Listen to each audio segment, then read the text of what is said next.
You asked us after September 11, one of your points is we got to look in the mirror, we being America or the West, we got to look in the mirror at our own.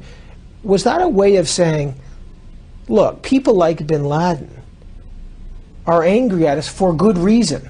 No, in other words, is there a way to justify... That's not what I was saying.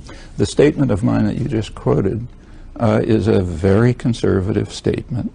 In fact, it was articulated by George Bush's favorite philosopher, Jesus Christ, who pointed out, famously defined the notion hypocrite. A hypocrite is a person who focuses on the other fellow's crimes and refuses to look at his own. That's the definition of hypocrite by George Bush's favorite philosopher. When I repeat that, I'm not taking a radical position.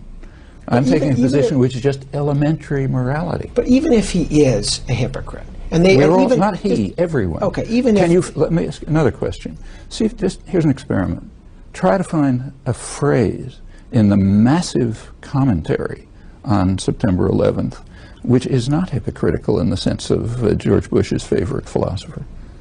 Find one phrase. All right, but before, I don't think you can do it. Okay, but before I don't want to get Gnostic here and religious on it, but I do want to... This is not religion. This is elementary morality.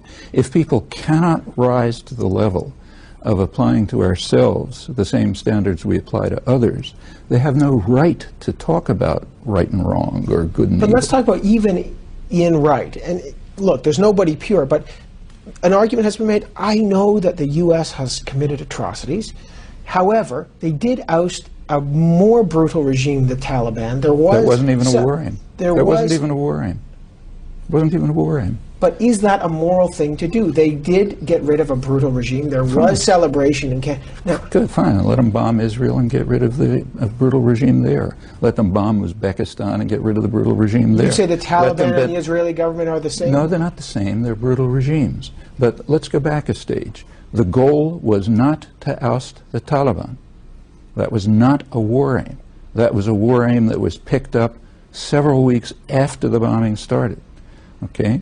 And let's go back. Suppose that and there are dozens of, long list of brutal regimes around the world which ought to be overthrown, but not by somebody bombing them. However, let's go back to the late October, when after 3 weeks of bombing, when the U.S. and its British client decided to shift the war aims to overthrowing the Taliban regime.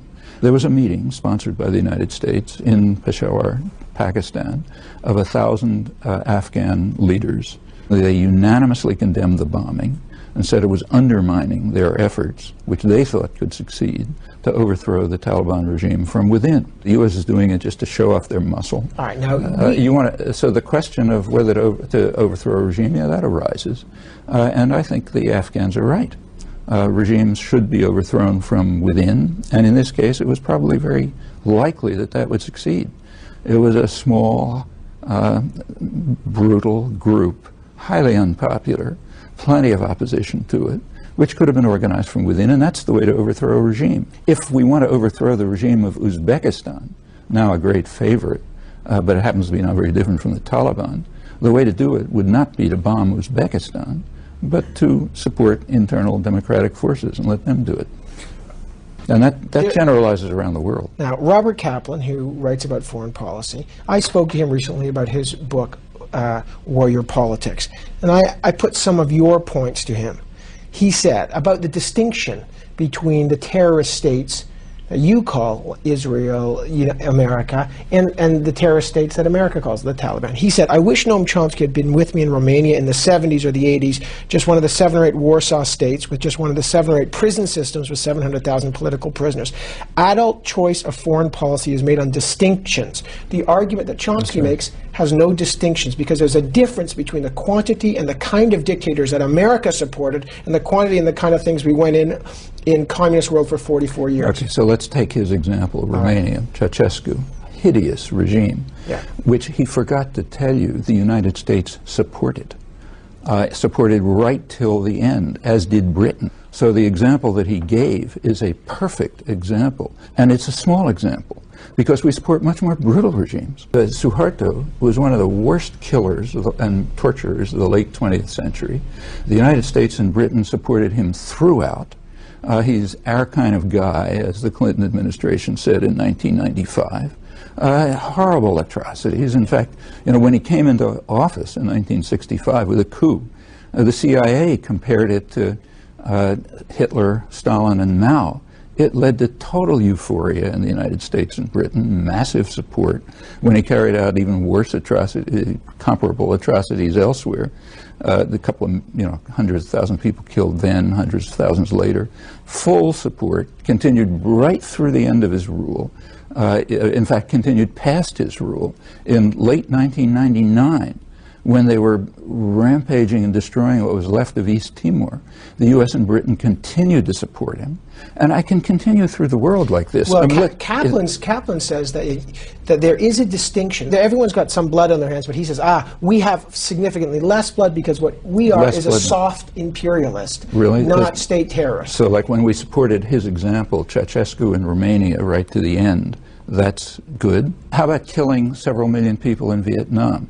How about killing hundreds of thousands of people in Central America in the 80s, leaving 4 countries devastated beyond, maybe beyond recovery. But qualify the U.S. No, when it they're doesn't. intervening in any other way? Look, nor does it disqualify the fact that Bin Laden is a terrorist, or that, say, the Taliban are a terrorist state, that fact doesn't disqualify them from bombing Washington. What disqualifies from doing that is even if they were Mahatma Gandhi, they shouldn't do it. Kaplans can't understand trivialities. The triviality here is that nobody except the ultra-right-wing jingoists like Kaplan is comparing atrocities by various countries. What honest people are saying, this seems to be incomprehensible, is that we should keep to the elementary moral level of the Gospels. We should pay attention to our own crimes and stop committing them. This would be true even if we were killing one person.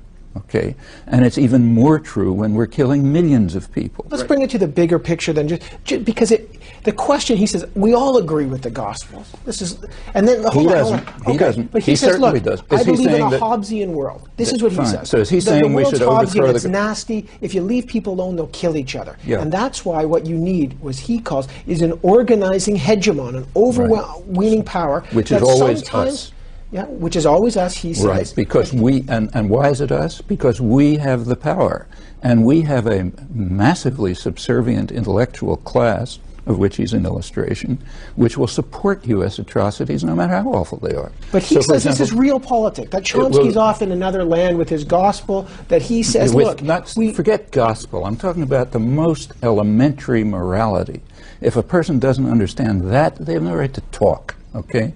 If you don't understand that you pay attention to your own crimes, you have no right to talk. He talks about Machiavellian virtue. Sometimes we do a bad thing to protect our democratic and our good institutions and a just society. Yes, now how are we protecting our democratic institutions by supporting mass slaughter in southeastern Turkey in the last few years? Was that supporting our democratic institutions?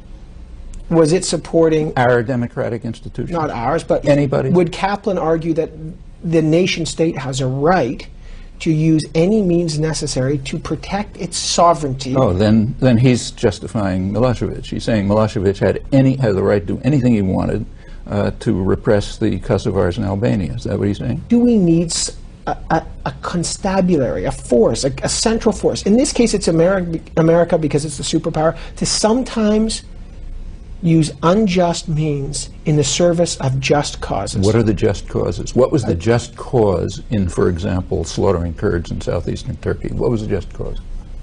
What was the just cause in supporting Suharto when he killed a couple 100,000 landless peasants in Indonesia, went on to become one of the biggest torturers in the world, and then slaughtered a third of the population of East Timor? What was the just cause?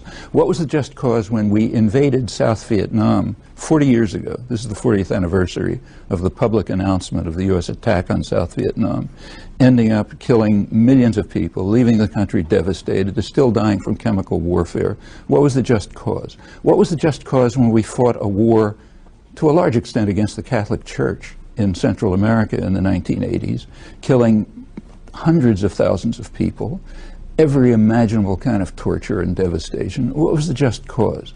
Can I continue? Yeah, the just cause for people like Kaplan is we did it.